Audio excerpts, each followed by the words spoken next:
8. O Black Sabbath e os sacrifícios humanos. Elaine.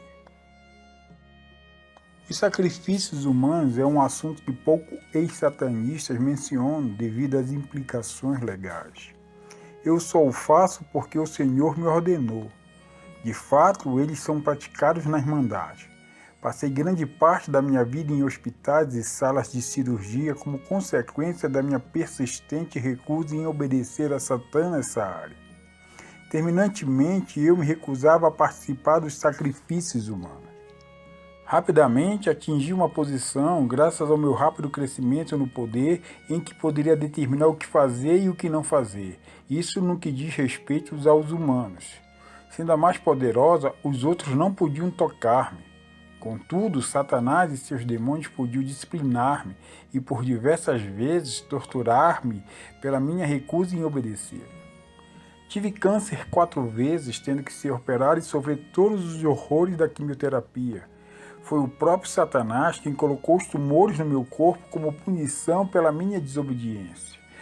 Não há dúvida de que morreria se o Senhor não tivesse compadecido e me salvado como ele o fez. Os costumes e rituais que envolvem o sacrifício de animais e de humanos diferem-se em alguns aspectos. Além disso, nos últimos anos, especialmente na costa ocidental, inúmeros jovens estão sendo envolvidos no satanismo através do rock and roll, jogos de fantasias ligados ao ocultismo e, naturalmente, através do recrutamento. Esses grupos independentes de conhecimento do público são descuidados e espalhafatosos em suas atividades. Além de envolver-se nas drogas, não estão diretamente ligados à Irmandade. Muitos nem mesmo sabem que ela existe. Eles são tão descuidados que chegam ao ponto de serem apanhados em flagrante nos crimes de abuso sexual, sacrifício de humanos e etc. Na época em que deixei a Irmandade, havia uma crescente preocupação dos líderes concernente às displicências desses grupos. Porém, Satanás está se tornando tão audaz que, na verdade, ele não se importa com a prisão dessas pessoas pelos crimes cometidos. Ele sabe que não lhe resta muitos anos e se esforça para aumentar a destruição sobre a terra tanto quanto lhe for possível. São 8 dias santos durante o ano nos Estados Unidos em que são praticados os sacrifícios de humanos. São eles o Natal, a Páscoa, o Halloween, Dia das Bruxas, o Dia de Ação de Graças e, preferivelmente, o primeiro dia de cada estação, primavera, verão, outono e inverno. Satanás deseja profanar cada uma dessas estações por causa da bondade de Deus. Os sacrifícios podem também serem praticados em outros dias por razões tais como disciplinas, rituais para a festividade, etc. As assembleias menores, por não possuírem facilidades para essas ocasiões, normalmente se ajuntam às maiores. Desde que os druidas instituíram o Halloween na Inglaterra, este continua a ser o dia especial para a prática dos sacrifícios humanos. A repentina epidemia de substâncias e objetos encontrados em vários Halloweens, tratados por trick or treaters, brincadeiras maldosas, não é por acaso. É uma tentativa maldosa planejada pelos satanistas, pois as crianças feridas e mortas por esses truques são sacrificadas a Satã. O objetivo dos sacrifícios, como é ensinado aos membros, é purificá-los para que possam receber as bênçãos de Satanás. Além disso, a pessoa que bebe o sangue e come a carne da vítima ganha novos demônios e o poder lhe é grandemente aumentado. O ato de beber o sangue é um momento importante de todas as atividades satânicas. Coincidentemente, Satanás luta para corromper todos os princípios de Deus. Se um israelita ou um estrangeiro que vive no meio do povo de Israel comer sangue, Deus ficará contra ele e o expulsará do meio do povo, pois a vida de todo ser vivente está no sangue. É por isso que Deus mandou que o sangue dos animais oferecidos como sacrifício fosse derramado no altar, a fim de conseguir o perdão dos pecados do povo. Pois é o sangue, isto é, a vida que tira os pecados. Levítico capítulo 17, versículos 10 e 11. Os sacrifícios, assim como as reuniões, não acontecem no mesmo lugar duas vezes.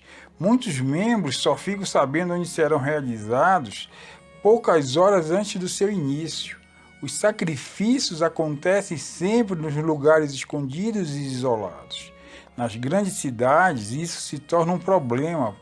Contudo, existem algumas áreas, armazéns e construções vagas ou abandonadas. Raramente a Irmandade pratica os sacrifícios em áreas externas, exceto quando há áreas externas nos campos ou nos pântanos. O mesmo não acontece com os jovens audaciosos envolvidos com as drogas. Não se preocupam com a segurança e, por isso, muitos são presos pela polícia ou simplesmente exterminados para evitar problemas futuros e inúmeros são considerados loucos. Por isso, a Irmandade está sempre cautelosa para que nenhuma ligação séria seja feita com o satanismo. Juntas específicas são designadas e sustentadas pela Irmandade para conseguir os equipamentos e para providenciar esclarecimentos posteriores. Os satanistas que são policiais quase sempre fazem parte dessas juntas. A função deles é evitar qualquer interferência da lei. Os equipamentos necessários, como o altar nas grandes cidades, o trono de Satã e etc., são transportados em furgões modestos. Desse modo, podem ser rapidamente retirados e recolocados. Os corpos são, na maioria das vezes, cremados. No caso de bebês, depois de triturados, são colocados no lixo e assim desaparecem. Ocasionalmente, o corpo é cremado no local do sacrifício. Não sendo possível, solicito as facilidades do necrotério mais próximos. Essas facilidades podem ser encontradas nos hospitais veterinários ou nos abrigos de animais. A disciplina extrema e o trabalho cuidadosamente planejado das juntas são os responsáveis pelo encobrimento dessas práticas durante anos e anos. Em tais cerimônias, a segurança é redobrada e as frequências do rádio da polícia são monitoradas. Quem quer que seja que presencie tal ritual de sacrifício humano e tenta sair da seita pode pagar com a própria vida. A única maneira de libertar-se é pelo poder de Jesus Cristo e mesmo assim não é fácil. Os demônios vigiam as pessoas que tiveram menor envolvimento nesses rituais. Descreverei aqui um Black Sabbath, Sábado Negro, também chamado de Black Mass, em que fui obrigado a comparecer. Eles acontecem uma vez por ano e sempre no final da Páscoa, na época da lua cheia. Na época não era ainda uma sacerdotisa superior, mas literalmente cativa. A maioria das competições que presenciei na Califórnia começaram um pouco antes da Páscoa e culminava com o sábado da mesma. Independentemente do preço, sempre procurava um jeito de sair antes do início da cerimônia. Satã observava e por isso eu pagava caro pela rebelião, mas não me importava. Era bastante jovem na ocasião do horrendo fim de semana, na verdade uma criança. Mas as recordações ainda me abalam. Fui informada pela sacerdotisa superior, em menos de um ano de seita, que aconteceria uma cerimônia importantíssima e que eu era uma privilegiada por ter sido convidada. Deixou claro também que eu não teria escolha e que deveria ir. Apenas os que são convidados comparecem. E não há outra saída a não ser participar. Poucos são os que se atrevem a enfrentar a ira de Satanás não atendendo ao convite. E como consequência, pode tornar-se o sacrifício do próximo Black Mass. Não era permitido ir sozinha, mas na companhia da minha mestra, a sacerdotisa superior e muitas outras bruxas. A reunião aconteceu em um celeiro enorme e isolado que foi reformado de forma rudimentar para o momento. Acredito que o número dos que estavam presentes chegasse a 2.000 pessoas, sendo que a maioria já havia usado drogas antes da chegada e a todos fora dado doses de bebidas alcoólicas contendo narcóticos.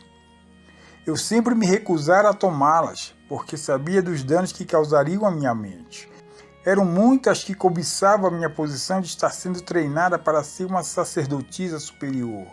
Os membros de nível mais alto nunca compartilham de bebidas com drogas e menosprezam aqueles que o fazem. Naquela noite não tinha a menor ideia do que estava para acontecer quando entrei acompanhada no celeiro. Era sexta-feira da Paixão e a reunião se estenderia por todo o domingo. Observei que no fim do celeiro havia uma plataforma atravessada e por cima dela um trono feito de ouro puro para Satanás. Era óbvio de que seria uma cerimônia especial e ele estaria presente de modo pessoal. Aprenderia mais tarde que ele exige a hora exata do sacrifício e a absoluta coordenação entre todas as assembleias pelo país, porque só pode comparecer a um lugar de cada vez. A cronometragem deve ser precisa para que ele possa estar em todos os rituais. Ele não é onipresente como Deus. A multidão ficou em absoluto silêncio quando a sacerdotisa superior e o sacerdote superior subiram na plataforma. Podia-se ouvir o barulho de um alfinete cair ao chão. Era um silêncio de temor. Cada um deles temia ser o provável escolhido para o sacrifício. E naquele instante, Satã não transmitia mais glória nem honra a ninguém. Ouviu-se um sussurro de alívio entre todos quando na porta lateral surgiu a vítima gritando e esperneando ao ser arrastada para a plataforma. Na Páscoa, o sacrifício principal é sempre um homem e, ocasionalmente, de forma adicional, mulheres, crianças e animais também são sacrificados. No entanto, o momento máximo da cerimônia é o sacrifício masculino. Em geral, poucos dias antes do ritual, um transeunte qualquer é capturado e cuidadosamente guardado até o dia da celebração. Aos olhos de Satanás e da multidão, ele se torna Jesus. Desse modo, a suposta vitória de Satanás sobre Jesus na cruz é celebrada.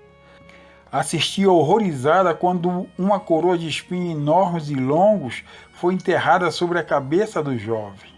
Os espinhos chegaram ao ponto de perfurar-lhe o crânio. A seguir despiram-no e o açoitaram com ferros e atiçadores em brasa. E finalmente pregaram-no em uma cruz de madeira que foi levantada e colocada no buraco ao chão, em frente ao meio da plataforma. Nunca esquecerei o mau cheiro da carne queimada e castigada, os berros da vítima, a visível agonia e as súplicas por misericórdia. A multidão rugia igual um bando de animais selvagens. No meio dela podia-se ouvir também as vozes de muitos demônios. Eles aplaudiam e escarneciam à medida em que a cruz era colocada no lugar. Satanás já aparecera e, assentado no trono, inclinava a cabeça em sinal de aprovação. O sacerdote superior urinou sobre a vítima e os membros da congregação atiravam fezes nele, enquanto todos davam vivas à falsa vitória de Satã e inclinavam-se para adorá-lo. Ele estava na forma de sempre, vestido de branco, contudo os olhos cintilavam vermelhos como uma chama e mexia com a cabeça para frente e para trás, soltando uivos e uma horrenda e estridente gargalhada, enquanto o sacerdote superior enterrava o ferro na cabeça do homem, matando-o ao cravá-lo na cruz. A multidão enlouqueceu, berrando, gritando e dançando num êxtase louco de vitória. Declaravam toda a vitória, poder e honra ao pai deles, Satanás. Ele logo desapareceu para participar de outro sacrifício do Black Sabbath em outro lugar. Depois de sua partida, a reunião tornou-se uma orgia sexual, humano com humano, demônio com humano, e toda a espécie de perversão sexual inimaginável foi praticada. O sangue da vítima foi retirado e bebido pelo sacerdote superior e pela sacerdotisa superior. Depois foi passado para a multidão e muitos chegaram a abusar do cadáver. O corpo foi separado da cabeça e triturado, depois misturado com droga e outras substâncias. Todos queriam mais poder e por isso comeram da mistura. No terceiro dia, já não estando mais dopados, voltavam para suas casas de 2 em 2 e de 3 em 3. Eles ainda proclamavam que tinham vencido mais uma vez, juntamente com Satã, o inimigo Jesus Cristo. Que chacota são os Black Sabbaths? Satanás sabe que são chacotas. O ritual é um suposto símbolo da morte de Cristo. Satã proclama que Jesus Cristo foi o último sacrifício para ele e que venceu matando-o na cruz. Como é mentiroso, sabe que foi ele e não Jesus o vencido, e todos os demônios sabem o mesmo. O pior é que as pessoas é que não sabem. Considero-me uma felizarda porque descobri que tudo isso é mentira, uma mentira descarada. Digo a você, leitor, você que é um satanista, você que ainda não deixou que Jesus seja seu Senhor e Mestre, digo a você que Satanás não foi vitorioso na cruz. A palavra de Deus assim resume. E foi na cruz que Cristo se livrou do poder dos governos e das autoridades espirituais. Ele humilhou esses poderes publicamente, levando-os prisioneiros no seu desfile de vitória. Colossenses capítulo 2, versículo 15. Jesus está vivo. Satanás não tem qualquer direito sobre nós. Podemos ficar livres da escravidão dele e tudo o que precisamos fazer é pedir que Jesus nos liberte. Ele já pagou o preço pelos nossos pecados. Você pedirá isso a ele hoje? Amanhã pode ser muito tarde.